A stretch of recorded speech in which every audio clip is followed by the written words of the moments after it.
now and the canner. Okay. Yeah. Yeah. But he like that horse. Yes. Yeah. On horses like that, the horses are so great. Like totally overwhelmed. He's totally like that. And he's one of those that can spook every step. He is that kind of horse. There are a lot of times where I actually just stop. And I'm not doing anything. So I'm not trying to get his attention. I'm not trying to do anything like that. I just want him to unwind himself. Do you know what I mean? And there are also times where I'm like parking. I'm not halting, I'm parking. And I want to do it almost on a buckle. And he'll say, I want to walk. And I say, nope, we're standing. And I want to walk. And I say, nope, we're standing. And he wants to walk. And I say, nope, we're standing. And he'll paw and he does all sorts of whatever. And until it's funny, like, my partner used to ride him and he gave up. So this is unbelievable. And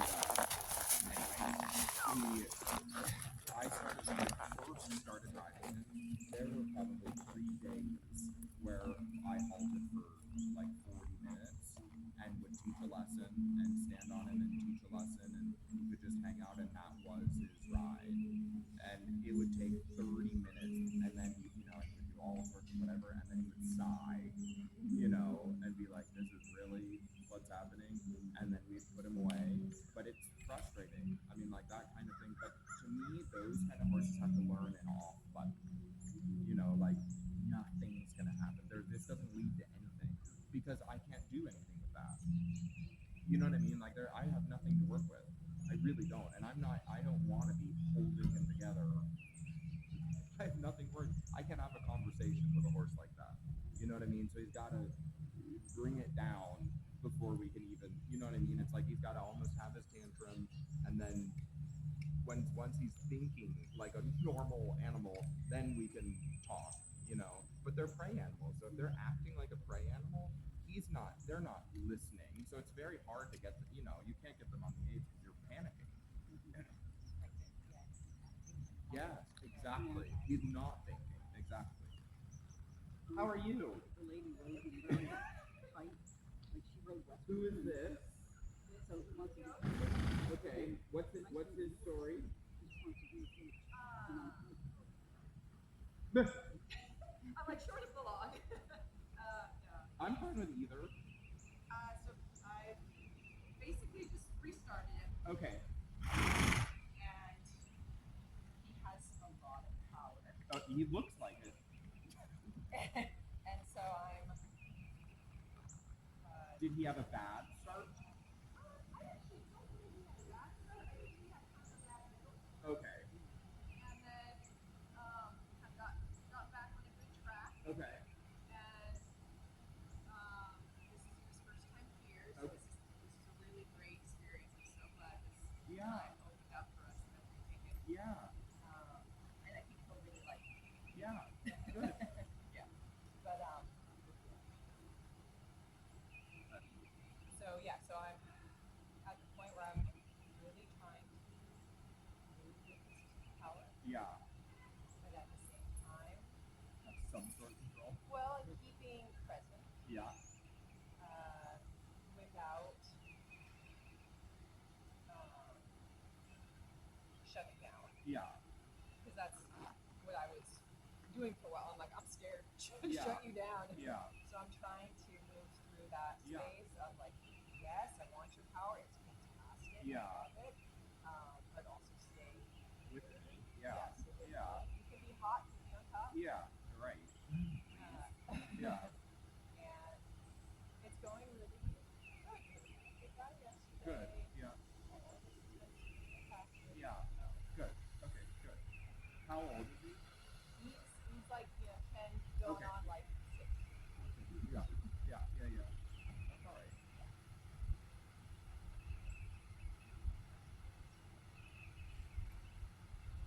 What is he? He is hackney horse Really? and Dutch harness horse. Oh man. So he's got the carriage Yeah. up. So through this is I never would have guessed that. Yeah. Yeah. Yeah.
tall is he?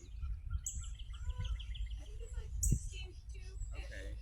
Are the hackneys aren't that big, right?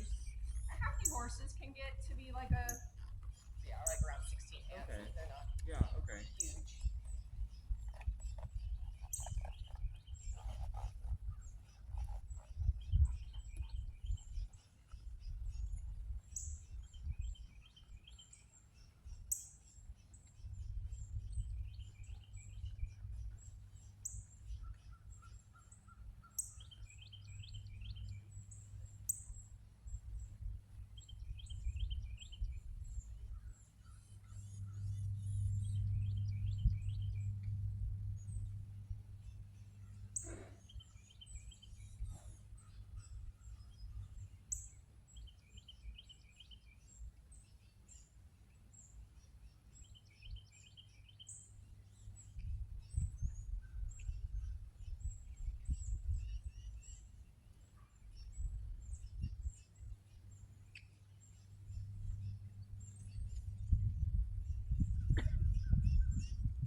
Have you ever had that thoroughbred on magnesium?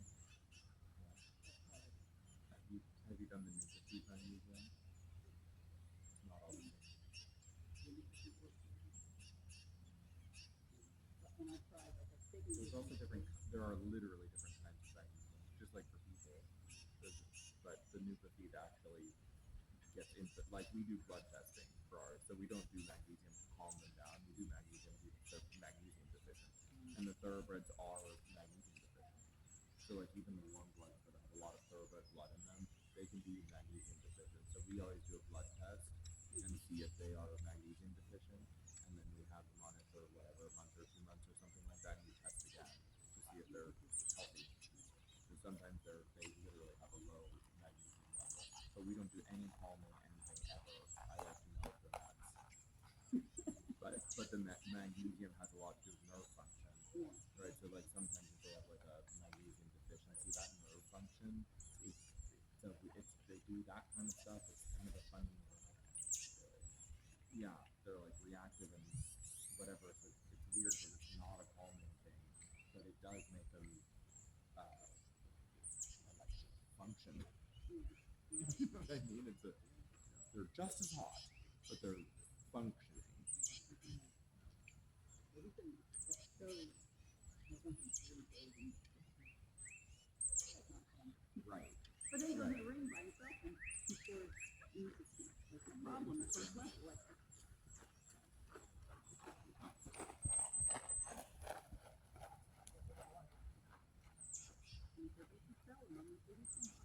Right.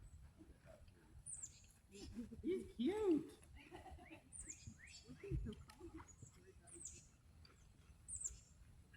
We call them sleepers. And then you're laying there. that's my horse and stuff goes right in. Right. Like, why are you so quiet?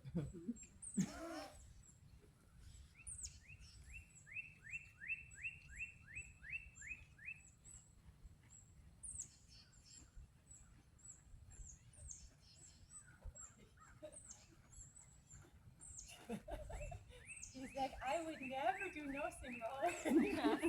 Very good boy. Good.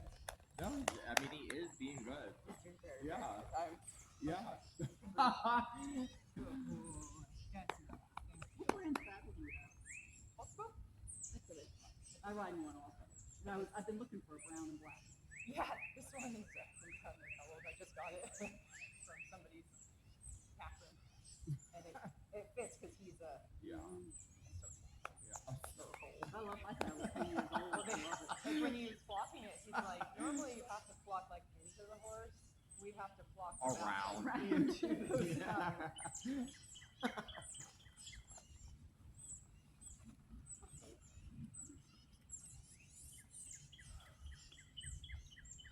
So yeah, because he's a carriage horse, bred horse. Canter is the tricky thing. Okay, yeah. The walk and the trot is not very carriagey.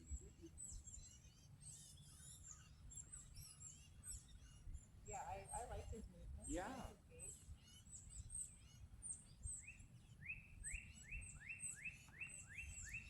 Little jumping up and down. Oh, good.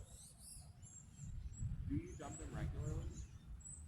You know, I'm getting there. Like Yeah. he used to just like fall over them, Yeah. and now he has actually like. Well, jumping is hard for us.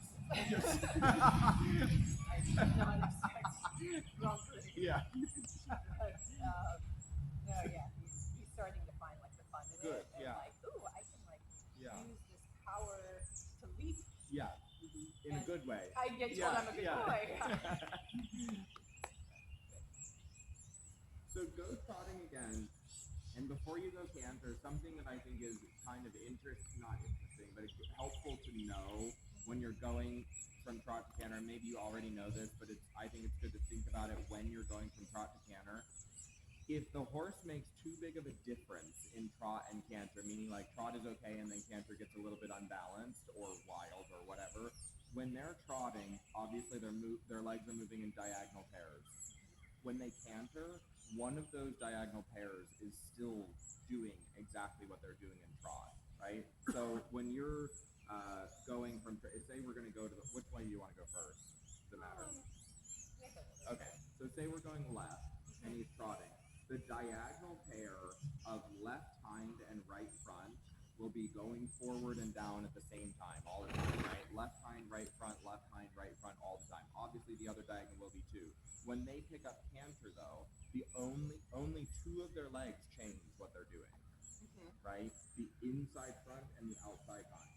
So when you go to pick up canter, I try to lock especially on a horse that has a little bit trouble balancing in the canter. I try to lock onto that inside hind, outside front, those legs, staying in the same exact kind of trot when they pick up canter. So then when I cue the canter, I am a little bit the inside leg to canter group, but the inside leg when you're picking up canter should be supporting the trotting diagonal. Yeah. That's it. Yeah. And it should be fairly steady, right? When you cue the canter, the inside shoulder has to change and the outside hind has to change. So when I'm there in trot and I think, okay, pick up canter, I think about the inside shoulder and the outside hind, right? And I think of it kind of in that order. I don't think of outside hind and then inside front because I think it gives you this kind of like back into the front feeling. I think a little bit inside shoulder picks up canter, outside hind picks up canter. Does that make sense? In theory? Yeah. Yeah. Okay, go trotting. And when you trot around and find a circle that you're going to pick up canter and trot there for a second and be trotting. Yeah, no, that's an hour. 2 hours a day.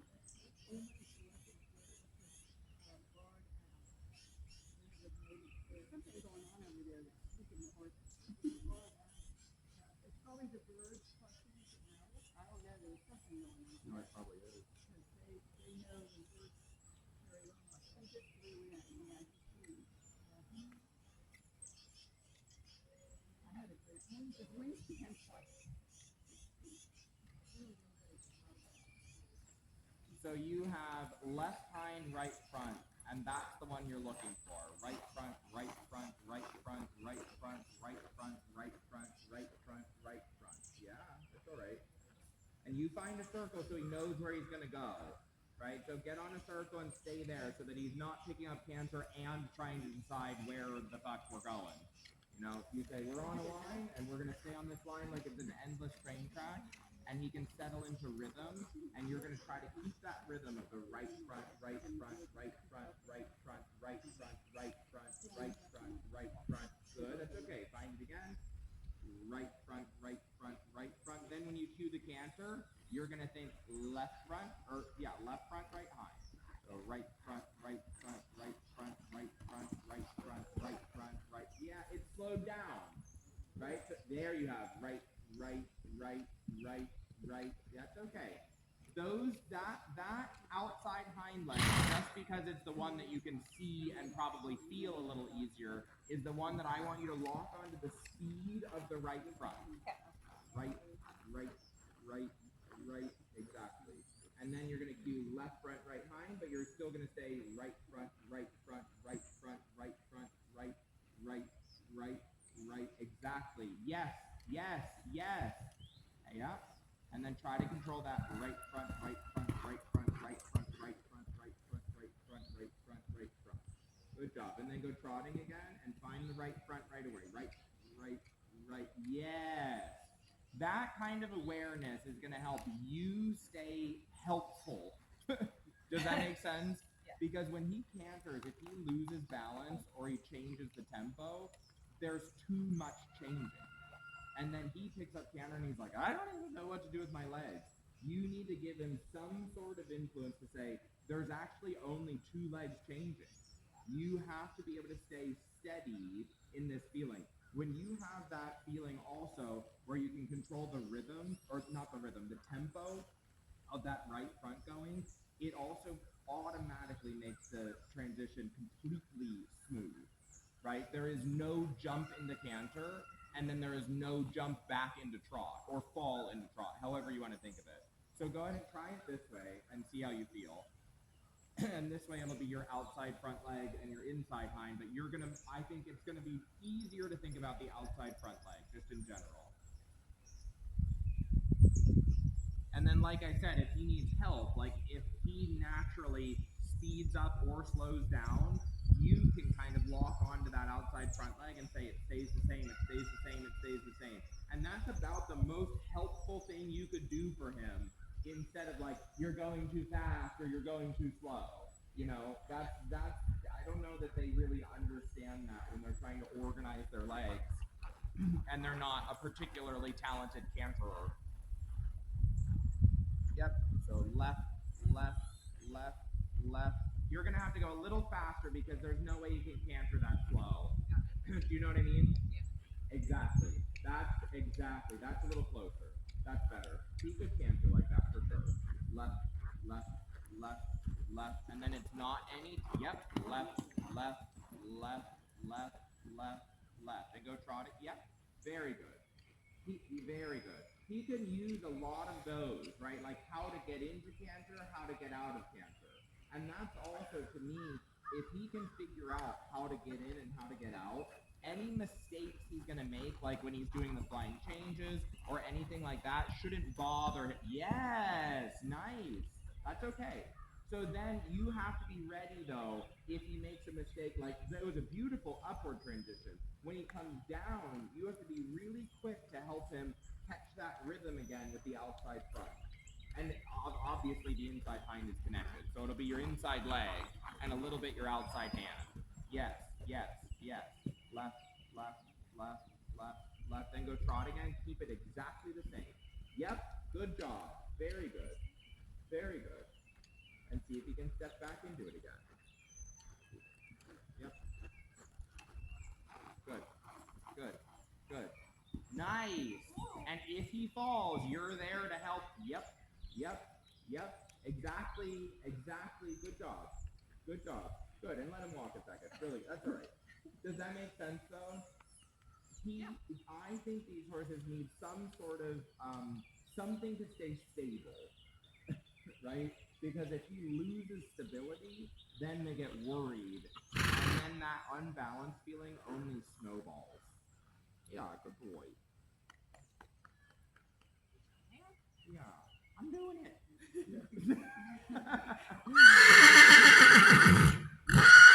You're doing it.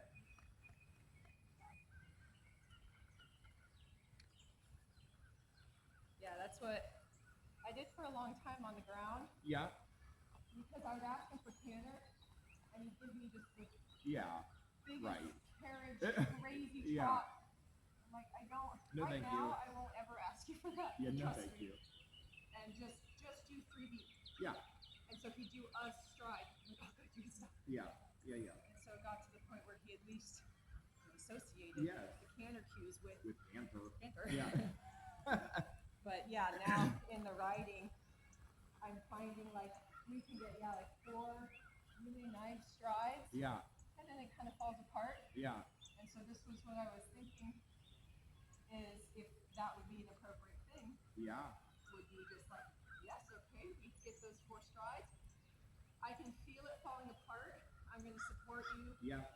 into the downward. Yeah. Rebalance. Yeah. Come Yeah. back again. It should make it possible if you can support that diagonal for him to realize that there isn't a difference between trot and canter. You know, that there like that. he doesn't need to trot. Yeah. You know what I mean? Because if he can realize that it is exactly the same as trot, there's no reason for him to trot. Yeah. You know what I mean? That you want to give him the confidence that it's not any harder. Yeah.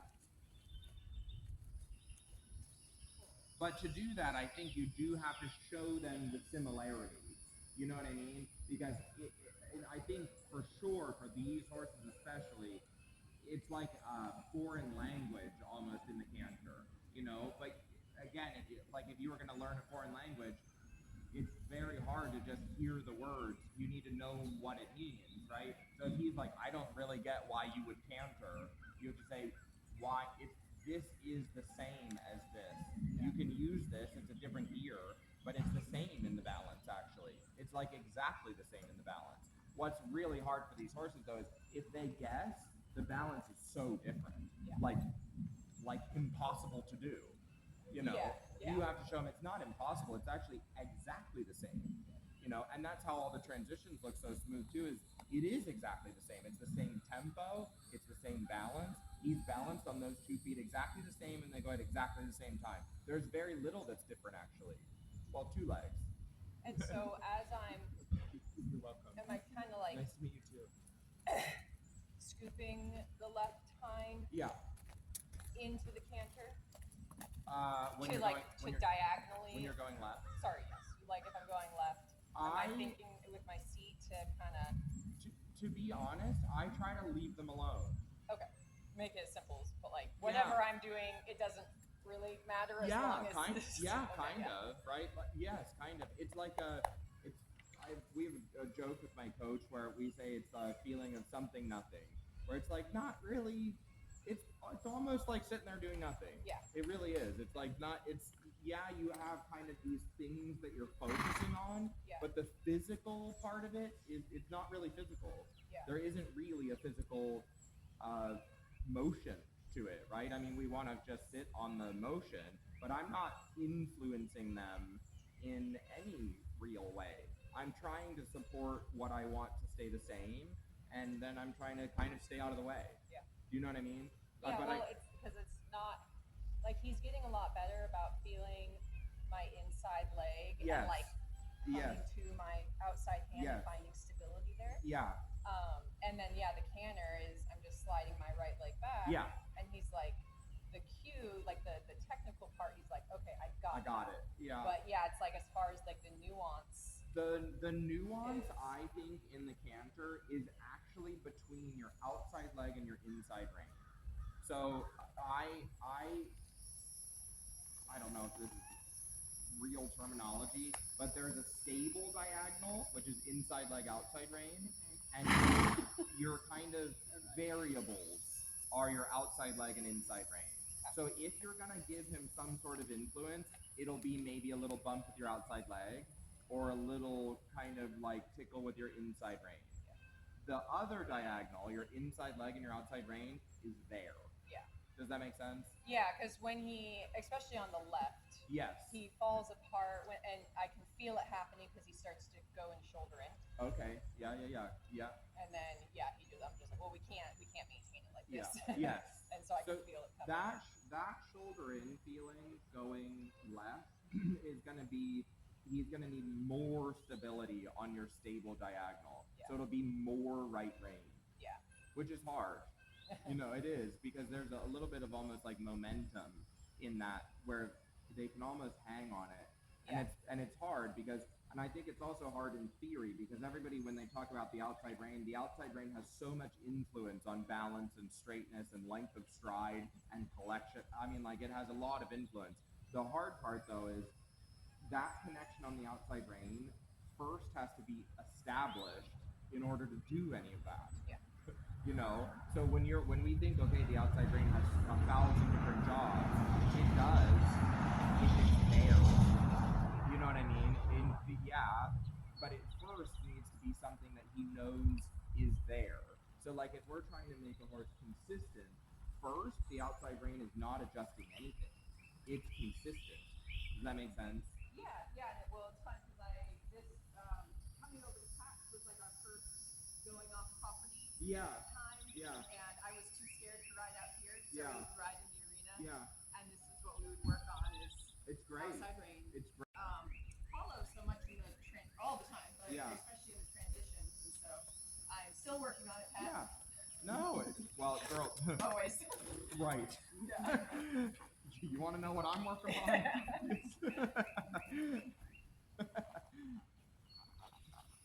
we do it again? I'm sharing my lessons with you guys. Yeah, do it again.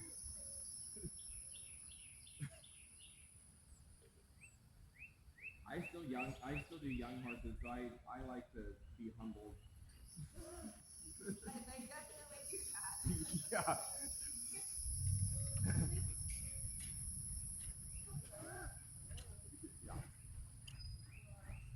Yeah.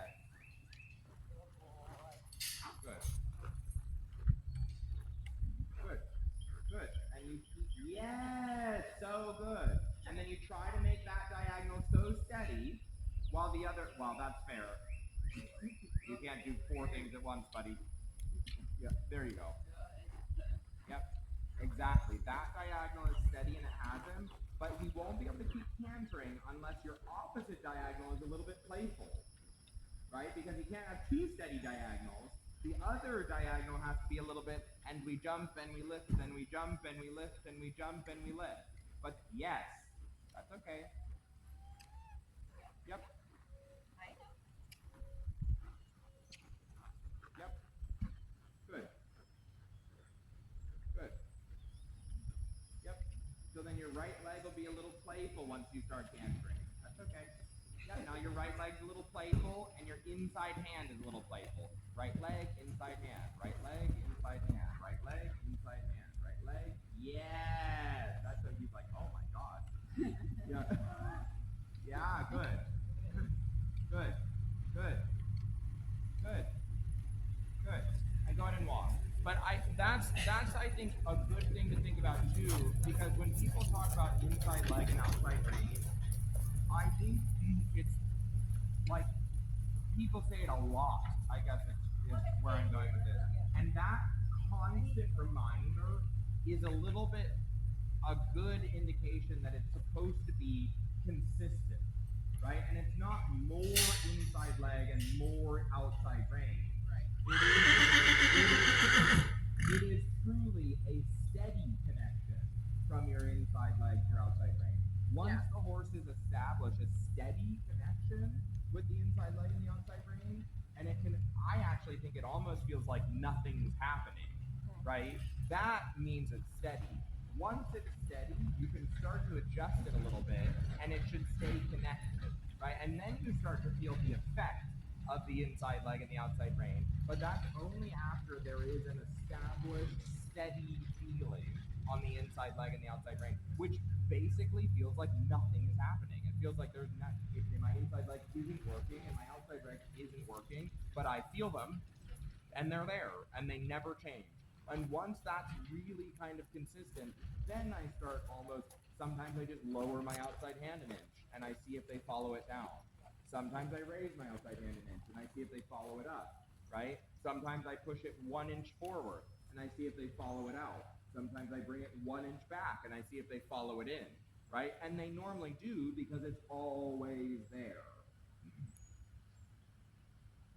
Yeah, I had such a hard time with stability, not necessarily with him, but Yeah.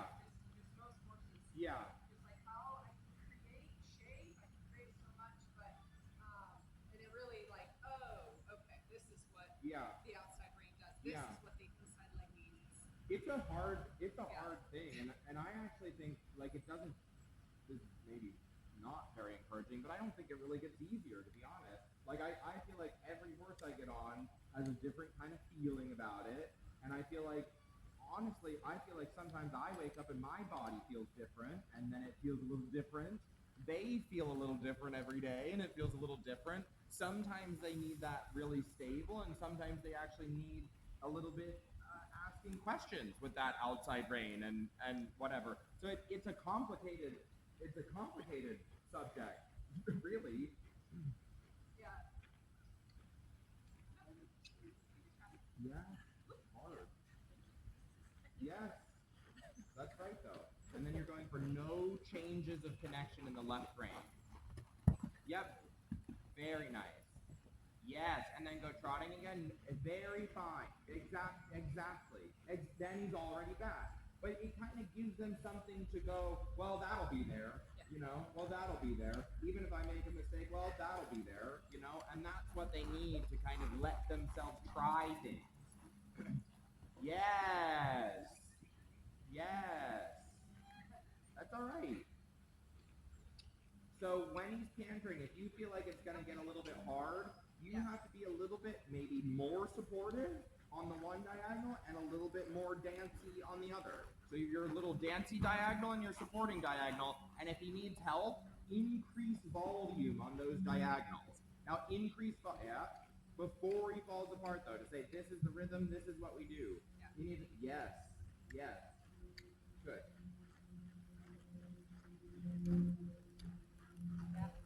Yeah, and you have to keep in mind there's a difference between overriding and helping. Help him. Yeah, it's all right. But you know, it's okay. But you know what I'm saying in theory, right? It's not like kick and pull, but some of that motion is helpful because if he's a little bit like, well, she's sitting still, you know what I mean? He's like, but I'm cantering. Should I be sitting still? No. Well, and I've definitely felt that like in the walk. Yeah. Especially when I've been like, please don't explode. Yeah, and then he's like, okay, not walking and now he's it's like, no.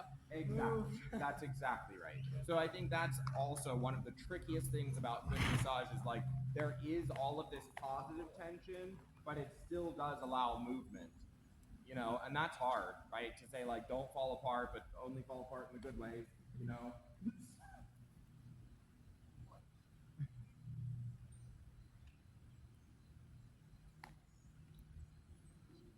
That's about as much canter as if we Yeah, no, it's actually a lot of canter. It's okay. It's a lot of canter.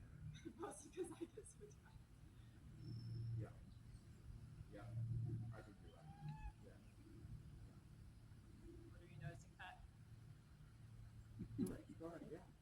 I think what happens to you, the transitions are great, but then you tend to leave the circle line straight.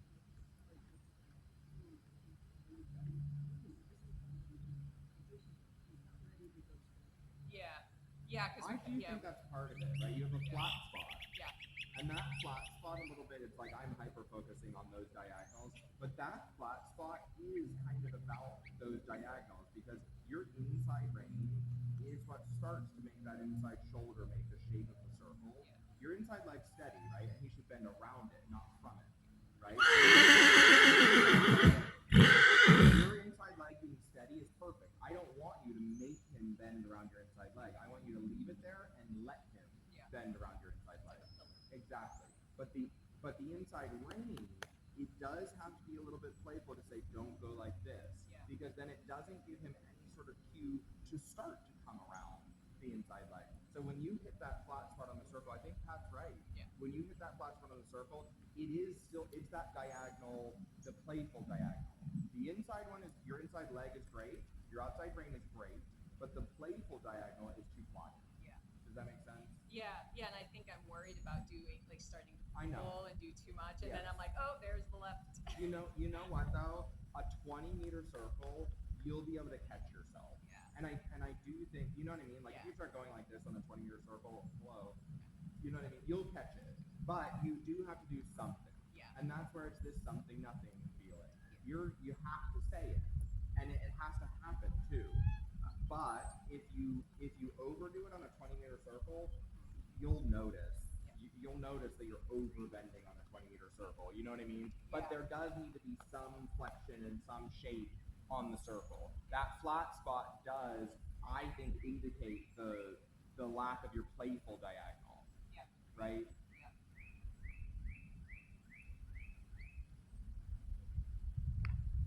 Well, and Pat taught this in one of our lessons we did, where she's like, any loss of balance really affects him. Yes. Like, even when I go from sitting trot to posting Yeah. trot, if He's I like, kind of "Oh." lurch myself forward, he's like, whoa. Yes. And Yeah, I have to- he's sensitive for sure. Yeah. And I think you're spot on. It's all balance stuff, right? He is sensitive to the balance. Good job, though. I think all three of his gates are good. It is Yeah. in there. Yeah. There. We hope. Yeah. And he loves to canter and play. Does he? Like, all the time in Yeah. his pasture, he'll run from one side to the other. Huh? Or yeah. No, it's good. Yeah. Yes. Hard. Yes. That's right, though. And then you're going for no changes of connection in the left rein. Yep. Very nice. Yes, and then go trotting again. Very fine. Exactly. Then he's already back. But it kind of gives them something to go, well, that'll be there, you know? Well, that'll be there. Even if I make a mistake, well, that'll be there, you know? And that's what they need to kind of let themselves try things. Yes. Nice. Yes. That's all right. So when he's cantering, if you feel like it's going to get a little bit hard, you have to be a little bit maybe more supportive on the one diagonal and a little bit more dancey on the other. So you're a little dancey diagonal and you're supporting diagonal, and if he needs help, increase volume on those diagonals. Now before he falls apart though, to say this is the rhythm, this is what we do. Yeah. He needs, yes, good.